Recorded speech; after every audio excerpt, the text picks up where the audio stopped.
नमस्कार, stitch with प्रियामध्ये आपल्या सगळ्यांचं मनापासून स्वागत। आजच्या या व्हिडिओमध्ये आपण ही पफ स्लीव्स कशी तयार करायची हे बघणार आहोत। त्याचं कटिंग आणि स्टिचिंग अगदी सोप्या पद्धतीमध्ये सांगितलेलं आहे। व्हिडिओ आवडला तर लाईक करा। इथे मी पेपर कटिंग करून घेतलेलं आहे। मला जेवढी स्लीव्स तयार हवी आहे त्याच्यामध्ये 1.5 इंच एक्स्ट्राची स्लीव्स मी कटिंग करून घेतलेली आहे। बेसिक स्लीव्स याचा फ्रंटचा आकार दिलेला नाहीये, जेव्हा स्लीव्स जोडणार तेव्हा देणार आहे। तर 7 इंच मला तयार हवी आहे, तर 8.5 इंचाची मी कटिंग करून घेतलेली आहे।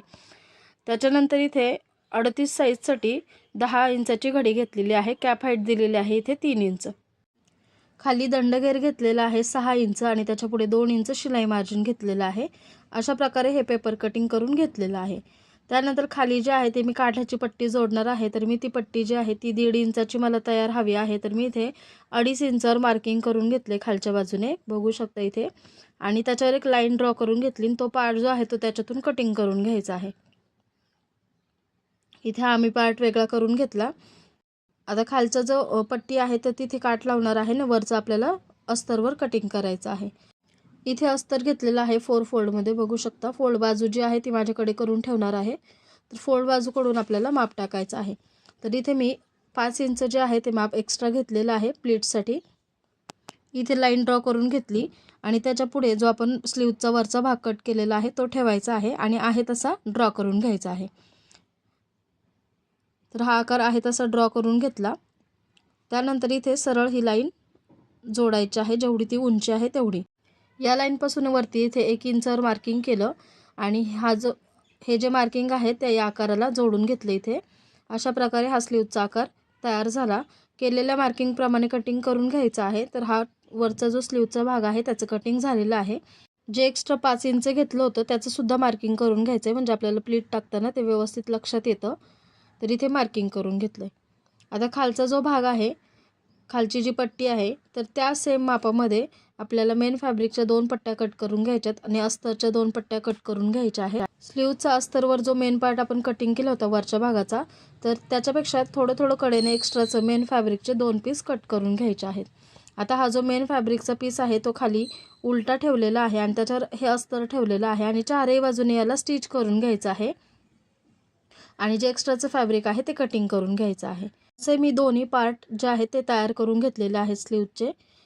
आता जे एक्स्ट्राचं 5 इंच आपण घेतलं होतं, मार्किंग करून घेतलं त्याला आणि सेंटरसुद्धा मार्किंग करून घेतलं। तर जे एक्स्ट्राचं घेतलेला भाग आहे तिथून आपल्याला प्लीट घालायला सुरुवात करायची आहे। तर छोट्या मोठ्या जशा आपल्याला आवडतील अशा प्रकारे प्लीट्स घालायचे आहेत। तर इथे मी प्लीट्स घालून घेत आहे वरच्या बाजूने आणि वरच्या बाजूने जे 5-5 इंच एक्स्ट्राचं आहे तिथे घातल्यानंतर तशाच प्लीट आपल्याला खालच्या बाजूने घालून घ्यायच्या आहेत। तेवढ्याच अंतरावर घ्यायच्या आहेत।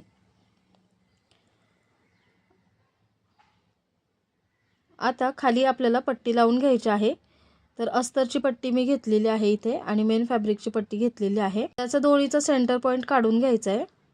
पहिल्यांदा खाली अस्तरची पट्टी ठेवलेली आहे आणि त्याचा जो मधला भाग आहे जो जोडण्यात जाणार आहे, तर तिथे सेंटर पॉईंटवर या स्लीवचा सेंटर पॉईंट ठेवला आणि सेंटरपासून जोडायला सुरुवात करायची। असा हा पार्ट इथे जोडून घ्यायचा आहे। वरचा पार्ट जर एक्स्ट्रा होत असेल तर इथे प्लीट्स घालून घ्यायचे आहेत, कटिंग करायचं नाही आहे। असंच सेंटरपासून दुसऱ्या साईडला सुद्धा जोडून घ्यायचं आहे। इकडे पण समजा जास्त झालं तर एखादी प्लीट घालून घ्यायची आहे, कमी पडलं तर एखादी प्लीट काढून घ्यायची आहे। वरचा जो पार्ट आहे तिथे अस्तर न वापरता सुद्धा तुम्ही ही डिझाईन तयार करू शकता। आता ही पट्टी जोडून झाली। आता जी काठाची पट्टी आहे ती पण इथे वरच्या साईडला जोडून घ्यायची आहे। तर ती पण सेंटरपासूनच जोडायची आहे, म्हणजे व्यवस्थित दोन्ही साईडला एकसारखी होईल। तर जोडून झालेली आहे। आता बघू शकता दोन्ही पट्ट्या ज्या आहेत त्या आपल्या जोडून झालेल्या आहेत, अस्तरची आणि मेन फॅब्रिकची। आता हा जो वरचा पार्ट आहे तो अशा प्रकारे मी इथे बारीक रोल करून घेतला आणि इथे अस्तरची पट्टी आणि जो खालचा काठाचा भाग आहे तिथे एकमेकांवर पट्टी ठेवून शिलाई मार्जिन कव्हर करत एक शिलाई करून घेतली। त्यामुळे आपली जी शिलाई आहे ती आतल्या बाजूने जाईल आणि आतल्या बाजूने सुद्धा जी फिनिशिंग आहे स्लीव्सला ती खूप छान येईल। तर बघू शकता आता इथे जी मोकळी जागा आहे तिथून स्लीव्स बाहेर काढून घ्यायची आहे। तर खूप सुंदर अशी ही स्लीव्स जी आहे ती तयार होते। आणि त्याचा पफही खूप छान येतो. इथे मी दाब शिलाई देऊन घेतली खालच्या वरच्या बाजूने. व्हिडिओ आवडला तर लाईक करा आणि असेच नवीन यूजफुल व्हिडिओ पाहण्यासाठी प्रिया बाय 60 स्टिचिंग या चॅनलला सबस्क्राईब करून शेजारचं बेल बटन देखील प्रेस करा, म्हणजेच तुम्हाला येणाऱ्या माझ्या प्रत्येक व्हिडिओचं नोटिफिकेशन मिळेल. आता वरच्या बाजूने सुद्धा शोल्डरपासून हे स्लीव्ज जोडताना समजा जास्त झालं तर प्लीट घालून घ्यायचे आहेत, कटिंग करायचं नाही आहे. अशाच मी दोन्ही या स्लीव्ज ज्या आहेत त्या तयार करून घेतलेल्या आहेत.